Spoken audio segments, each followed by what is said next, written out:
جو آنکھ دنیا میں گناہوں پر نہیں روتی وہ کل جہنم کو دیکھ کر ضرور روئے گی۔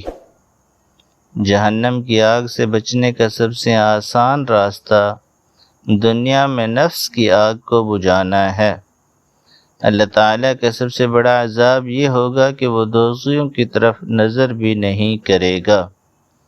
جو بندہ آج اللہ کے احکام سے منہ موڑتا ہے کل جہنم اس سے لپٹے گی۔ جہنم ان لوگوں کی منتظر ہے جو دنیا میں دل توڑتے رہے اور حقوق العباد بھول گئے۔ دنیا کا سب سے بڑا خسارہ وہ انسان جو ہنستے ہنستے جہنم کے قریب ہو جائے۔ جہنم کا عذاب صرف آگ نہیں بلکہ شرمندگی، پچھتاوا اور رب کی ناراضگی ہے۔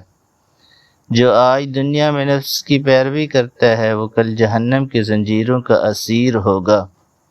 اگر دل جہنم کو سچے دل سے محسوس کر لے تو کوئی گناہ کبھی نہ ہو۔ جہنم سے بچنے والے وہی ہوں گے جنہوں نے دنیا میں چھپ کر توبہ کی، نہ کہ گناہ پر فخر کیا۔